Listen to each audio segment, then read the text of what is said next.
So, we will overview a bit about the teaching methods. Traditional teaching methods is about lecturing. Lecturing means that the instructions and also the content will be delivered directly by the teachers itself. And then most of the exercises and the content will be about the route of memorization. And then the activity will use text-based analysis a lot. So they will utilize the textbook activity. And then, in the other hand, modern method incorporate interactive exercises. It also, because of the group project, because of the group work discussions, it will build collaborative discussion between one students to another students. And then the last one will be the use of multimedia resources. Of course, they will use technology a lot. Okay, next slide, we are going to discuss about the engagement and the learning style from both of the teaching methods. So in traditional teaching method, it will be structured and disciplined because the teaching method, this teaching method will ensuring systematic content coverage. However, they may not actively engage all of the students or it cannot cater to different learning style. So there will be a lack of active engagement between the one students to another students because there will be a lot of individual work instead of project group. And then a modern teaching method it's effective in engaging the students because there will be collaboration and this method enhance engagement through technology and collaboration.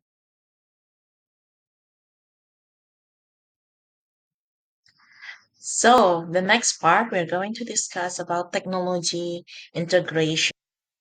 Of course, when we talk about technology, modern method will be parity, since in modern method, active technology integration is used, and it will also cater the diverse learning tools. As we know that modern technology often use multimedia to transform abstract concepts into visual formats. So it makes learning more dynamic and accessible. When we talk related to accessibility and the resourcefulness, technology will help a lot in this term. And then for traditional method, there will be limited use of technology since the format will be in term of textbook and text activity base. And then the use of technology is still basic tools like the use of projector or audio in the class. There will be no much use of technology during the learning process. Next part, it will be about classroom dynamics. So in traditional teaching method, it's efficient for academic terms. Academic term means like expanding the terms and also covering all the materials for many learners. So it will decrease the cost, same as the low cost for traditional teaching method. And then in content coverage, the covering material will macroscopically and then, compared to modern teaching method, it embracing students' potential and interests. Since interactive classes will help students to stimulate the potential and interest of each student. And then discussion and also group work and collaboration will help the students to increase active participations and communication between them. So, next one, we'll talk about the benefits of each teaching method. In traditional method, it will provide structure and strict discipline environment as it provides a clear and organized learning atmosphere and it also helps students to feel secure and focused during the learning process. And It's about the objective assessment. It will be easy assessment. The assessment will made through quizzes and exam, and it's straightforward. Regarding the content coverage, it will also give the clear content coverage, and then emphasize the core literacy and numeracy, and it's essential for academic success. On the other hand, modern methods, it will build effective engagement. Effective engagement means like it encourage the students' participation and collaboration, and also fostering creativity and critical thinking of each students. Next one, modern teaching methods also have to promote communication and learning motivation, as it will diverse and accommodate various learning preferences, and it also making student more inclusive and connect to real life problem as they communicate each other and they collaborate each other. And then the use of technology integration in modern teaching method will be varied. Next one, let's discuss about disadvantages of each teaching method. In traditional method, it will make lack of engagement between the students since it often leads to passive learning and hindering deeper understanding of each students.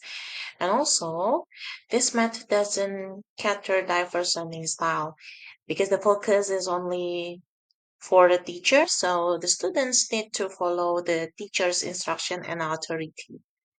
In the other hand, modern method, it's insufficient content coverage. It makes insufficient content coverage.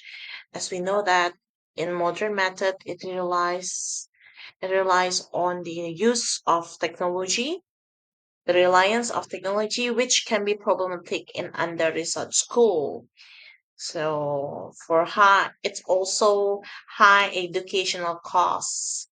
Since we need to use technology, it means that each students must be provided with gadget. The next topic that we will learn together is design lesson plans for diverse literary genres. First, we need to understand each genre. Poetry. It focuses on sound, rhythm, and figurative language. Then drama. It emphasizes dialogue, performance, and stage directions. I believe some of you have experienced this in play performance class. And then prose. It covers short stories and novels, discussing plot, characters, and themes. For graphic novels, it explores visual storytelling. We move to the core of the discussion, which is lesson plan. So, what a lesson plan should include? The first one, learning objectives. We, teachers, clearly define the learning objectives, the goals of the learning. Based on my experience, it is very important for students to know the objectives of the learning. It somehow gives me some kind of direction of what to do in the class. Okay, my teacher expected me to understand A, B, C. So throughout the learning process, I will try my best to understand them. And then set induction. We engage with the students. This part is also essential because this is where the students decide whether they will follow us, follow the teacher, or leave. The teacher leaves us because it is not interesting for them. And then the next is instructional activities. It is a detailed descriptions of teaching methods and activities. The next is assessment. It is an important part of a lesson plan. Since here we assess how far the students grasp the materials that we have conveyed to them. We have learned about assessment in Pak Markus class last semester, and there are formative and summative assessment. And then the last is closure. It is a summary of the lesson. Of course, it is not always 100% that students will get something from the class, but at least they reflect, they get something from the lesson today. It will not be 100%. Maybe some students 90, maybe some students 50, maybe some students 40, but of course they can reflect on the learning, the teaching, learning activity, and they will, I believe, they get something from the lesson. I know that lesson plan is important, but most important one is to be responsive to students' needs rather than strictly adhering to a predetermined plan. In the class, we have to adjust the plan based on the students' needs. It will be efficient for them if we adjust to if we adjust the lesson plan to their needs. I remember that we learned this in Pak Hu's class. I provide an example of a lesson plan, and I provide the other examples below this video in the description box since the time limitation, time constraints. So I will provide you one example in drama class. Remember that lesson plan should include learning objectives, and then the induction, set induction, and then instructional activities, assessment, and closure. Here we can see the learning objectives. There are how many? Yeah, there are four learning objectives there. And then in the induction, we can see it in the lesson procedure in the warm up activity. And then for the instructional activities, it is we can see it. We can see them in the lesson procedure one, two, three. So that those are parts of lesson procedure. Still related to the previous slides, the next is number 4 and then 5, performance activity and wrap up and reflection. They are part of instructional activities. And then assessment, we can see together there are three types of assessment: participation, engagement in group performance, and reflection. Why I put reflection there? Because reflection is important because we can evaluate ourselves. Big also mentioned this, I really remember last semester. He said that being a reflective person is important. And then I also provide different strategies there below the assessment. It is to uh, provide various learning for students because every student is unique. And I have mentioned before that we have to adjust the plan, the lesson plan, because the fact is in life there are unexpected things. Unexpected things happen, so we have to adjust the learning based on the students' needs. Okay, now let's move on to integrative active learning strategies. There are three ways to incorporate integrative active learning strategies into our teaching literature. The first one is Socratic seminars, the second one, role play, the third one is creative adaptations. Socratic seminar is a powerful strategy for teaching literature that fosters deep, reflective thinking through dialogue. Unlike traditional teaching methods, where students memorize information, the focus here is on understanding and questioning ideas. In a Socratic seminar, participants engage in a collaborative discussions aiming to explore the values and themes within a text. At its core, this method uses open ended questions to guide conversation. The goal is not to find right or wrong answers, but to facilitate a shared inquiry, a mutual search for understanding. It is text based discussions where each participant refers directly to the material, providing evidence for their points of view. There are several key aspects of a Socratic seminar. The first one is to focus on ideas and values. Here, students don't just memorize facts, they explore the deeper meanings in a text. The second one is collaborative learning. Here, the teacher acts as a facilitator, not a lecturer, allowing the students to direct the conversation. The last one is active learning, where participants are responsible for the quality of discussions, meaning they must listen actively, think critically, and articulate their ideas. And to implement a Socratic seminars, teachers should select text which is full and rich in ideas and open to interpretation.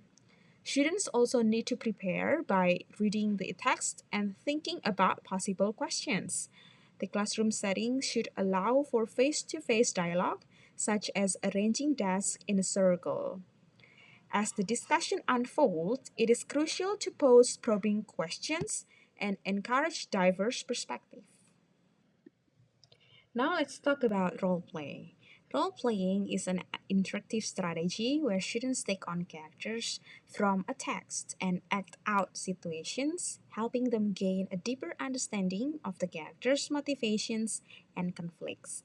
This strategy has numerous benefits for teaching literature. First, it makes learning experiential. Students practice communication skills, empathy, and fluency in a safe, low pressure environment.